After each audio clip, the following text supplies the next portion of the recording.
Parlons maintenant du double. Le double, c'est un tout autre univers. C'est le fondement de l'hermétisme selon l'Égypte. Je vais essayer de le définir non pas en suivant une voie logique, mais par juxtaposition d'images. C'est plus facile. Le double, il s'agit du double du moi, du double de la personnalité. C'est un moi parallèle, avec lequel nous fusionnons dans le sommeil profond, léthargique et bien sûr à la mort. Il loge dans le corps et prend appui sur l'une des zones inconscientes du cerveau. Il est donc agissant à travers notre corps. C'est un moi idéal par rapport au moi quotidien.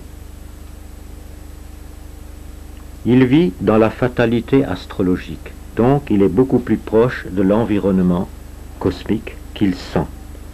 À ce propos, je citerai le cas de Nostradamus, dont la phénoménologie est liée au double.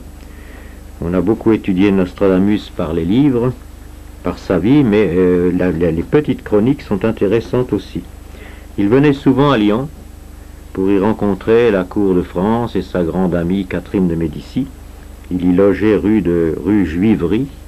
Je donne ce détail pour ceux qui connaissent Lyon, une des rues les plus belles du vieux Lyon médiéval. Michelet était amoureux de cette rue. Et dans la rue, brusquement, il lui arrivait d'entrer en transe. Il ne voyait plus ce qui se passait autour de lui, et c'était son double qui parlait à travers lui et qui s'exprimait comme il s'exprime dans ses centuries, d'une façon poétique et astrologique. Il était donc astrologue sur deux plans à la fois. Le double a un véhicule qui lui est propre, c'est la somme du magnétisme personnel, et son élément est par conséquent le magnétisme terrestre. Quelqu'un qui est identifié à son double vole, et souvent, après un sommeil profond, on a l'impression, la nuit, d'avoir volé, de s'être promené comme les oiseaux. Il est donc sur le plan des essences, des parfums, et de l'érotisme. De l'érotisme, un érotisme tout à fait extra-sexuel. J'ai cité le cas des amoureux au téléphone. Je ne sais pas si c'est dans le cours précédent ou avant.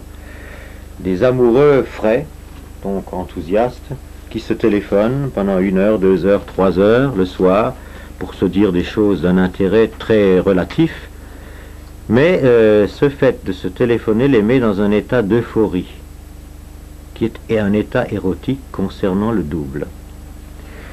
La voix joue un grand rôle, et même les mots peuvent s'imprégner d'une sorte de l'énergie érotique, qui est une énergie très diffuse, exactement comme l'énergie mystique, qui peut imprégner n'importe quelle idéologie.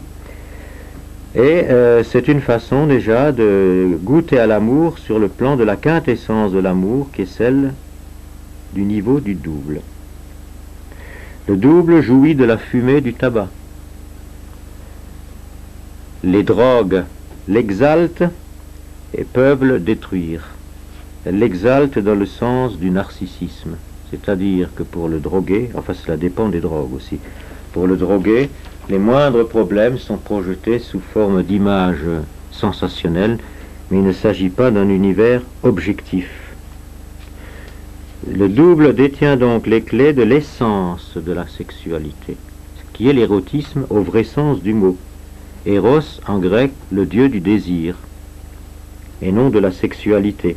Il existait des écoles d'érotisme en grec où il n'y avait pas de sexualité. Elles étaient patronnées par la déesse Artémis.